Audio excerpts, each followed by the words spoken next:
Hello again. I am so sorry this video is so late. With the holidays and New Year's and all that fun stuff, I just got really behind in work and it just took forever to get this video out to you all. It should be out on February 27th, which is Pokemon Day, so I hope you enjoy this. I know it's not nearly as exciting as the Shining Charizard, but I probably won't be doing another card like that for a little while. I have actually painted the Alolan Ninetales card from the Sun and Moon set multiple times now, and I never get tired of working on it, especially during this time of year when it's cold outside. So anyways, while I was talking, I was stripping this card with pure acetone to take the first layer of ink off of the surface, and I will be incorporating that holofoil into the artwork later on.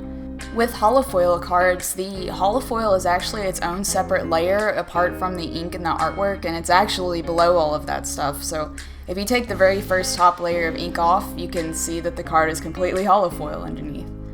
And as always, I go ahead and prime my cards with this gray acrylic and water mixture. I then make sure my primer is completely dry before coming back in with a damp toothpick and removing any paint that got too far into the artwork. And then I start painting. I typically lay down my base colors first, starting from the background and working to the foreground. Here with the sky, I'm just laying down this light blue that I feel matches the original sky in the card as best that I can.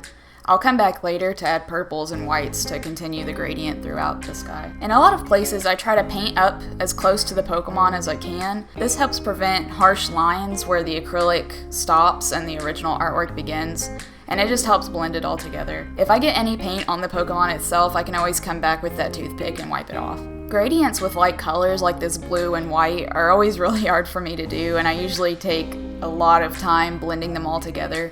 I find that it helps a lot if you work wet on wet paint, which means that you just don't let your paint sit to dry, and you just start mixing in new colors while it's still damp. This is a really great way to get smooth gradients between lots of different colors really quickly, but it did take me a long time to get used to this method, and it takes a lot of practice to get good with it. At this point, I'm still working in more colors into the sky to try to get it as close to the original artwork as I can. It's hard to tell, but there are a lot of different colors in this sky. I had to go between blues and purples and whites and even yellow at some point. It really just seems like a blue sky when you're looking at it from far away, but once you start actually trying to paint it, it's got a ton of colors in it. Here I'm actually flicking my paintbrush. It's loaded with white paint, but by flicking it like this with your finger, you can make really convincing snowflakes in the sky, and I just wanted to go ahead and put a few on there before I continue working into the foreground. Watching this back while I'm recording it really just looks like I'm smacking the heck out of my paintbrush, but I promise it's doing something. If you wanted to do this on your own, all you do is load your brush up with white and a lot of water. It's really watered down paint. And then you tap your brush as close to or as far away from the card as you want to get snowflakes or even stars. Of course, the closer your brush is to the card, the bigger the spots will be, and the further back, the smaller they will be. And then I just go back with a Q-tip to wipe off any of the paint I got on the Ninetales. And now for the hard part.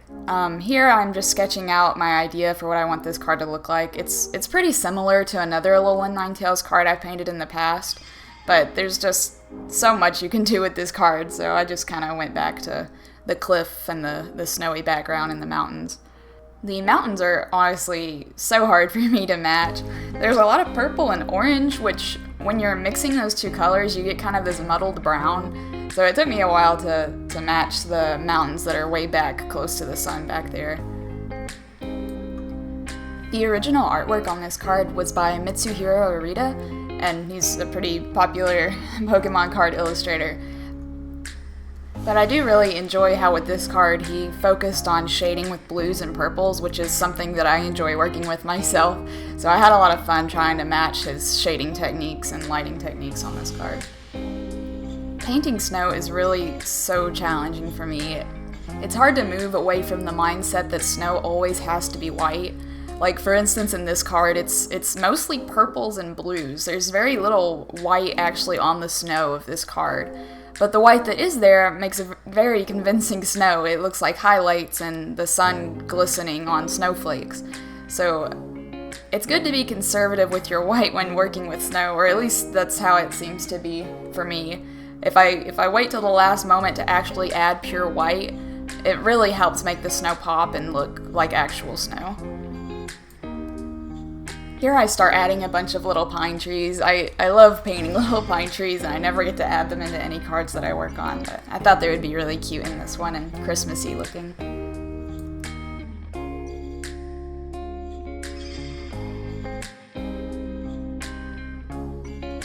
And now for this cliff. I am not the best at painting cliffs. The rocks underneath them are always so troublesome for me to paint, and I never have a very good idea of how I'm supposed to make rocks underneath look convincing.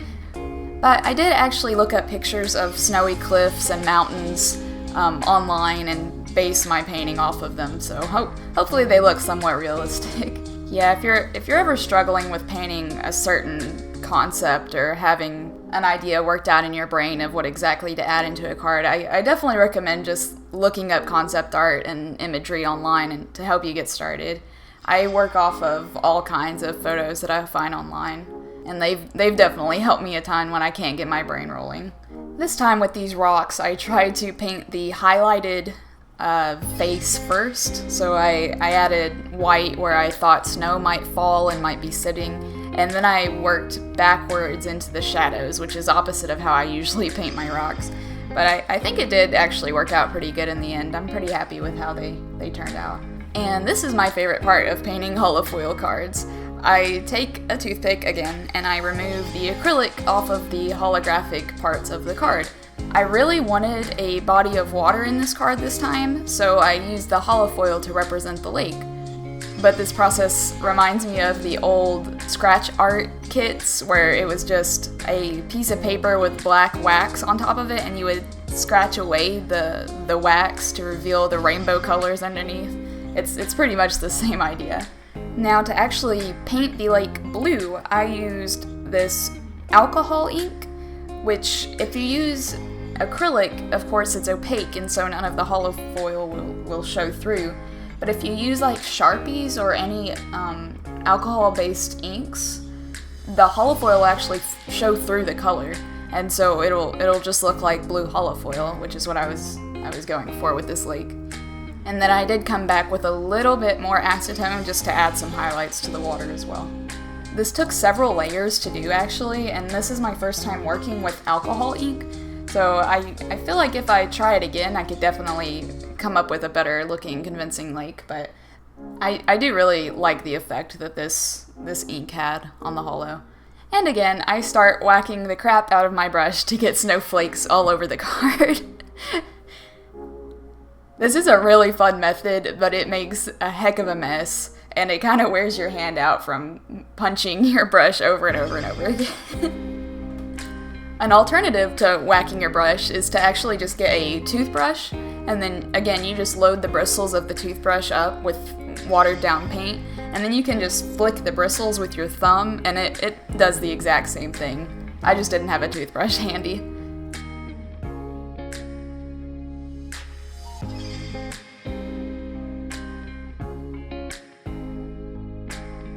And there you go, there's the Alolan Ninetales card.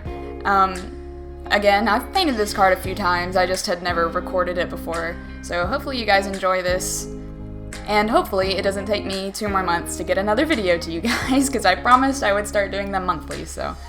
Anyways, thank you all for watching. If you liked it and you want to support me or you want to check out my social medias, there's a bunch of links down in the description, but really, just watching my videos helps me out more than anything else. Until the next one, I hope y'all have a good afternoon. Bye bye.